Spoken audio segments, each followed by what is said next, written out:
शहर ठुल जे भरसां बिन मसूद गुलशन आठयो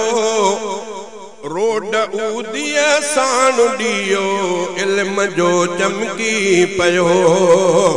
रोड ऊदिया साण ॾियो इल्म जो चमकी पयो शहर ठुल जे भरसां बिन मसूद गुलशन आठयो रोड ऊदिया साण ॾियो इल्म जो चमकी पयो ओ इल्म जी अहिड़ी बती आहे बरी थी रोशनी इल्म जा परवान पहुचन था ॾिसी रोशनी रौनकूं आहिनि पुगियूं थियूं दीन जो आसो झिरो रोड ऊदिया साण ॾियो इल्म जो चमकी पयो शहर ठुल जे मसूद गुलशन आठयो रोड ऊदिया साण ॾियो इल्म जो चमकी पयो ओए मुस्तफा महबूब जा मेहमान प्यारा था रहन थी मुसाफिर रब जो कुरान प्यारो था सिखन चाहतुन जो चंद्र चमकियो प्यार तलबा जो वधियो रोड ऊदिया साण ॾियो इल्म जो चमकी पयो शहर ठुल जे भरसां बिन मसूद गुलशन आठयो रोड ऊदिया साण ॾियो इल्म जो चमकी पयो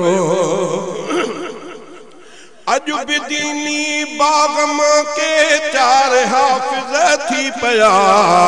पंहिंजे साहन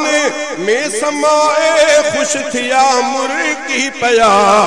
शाल आलिम भी थियनि ही अर्ज़ रब खे आ कयो रोड ऊदिया साण ॾियो इल्म जो चमकी पयो हिक समाजी शख्स पोखियो इल्म जो ही बागवा ना जंहिंजो अब्द मालिक मुहतरम आवा ही गरीबन जो असाथी प्यार ॾींदड़ दोस्तो रोड ऊदिया साण ॾियो इल्म जो चमकी पयो शहर ठुल जे भरसां बिन मसूद गुलशन आठयो रोड ऊदिया साण ॾियो इल्म जो चमकी पयो ही बिक हयात साईं जे गुलिस्तान जो अगुल जंहिं अची पोखियो हिते आ इल्म दीनीअ जो फसल मुहतमिम हिते मौलवी हाफिज बिआ कुरान जो रोड ऊदियो इल्म जो चमकी पयो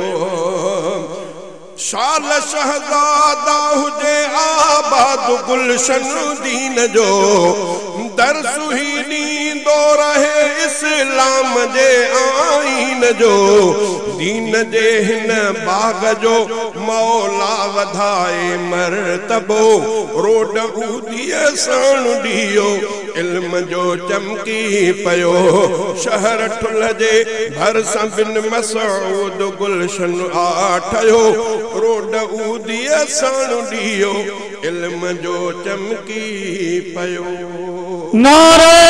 तकबीर मदरसा जामिया अब्दुल्ला बिन मसूद मदारिस दीनी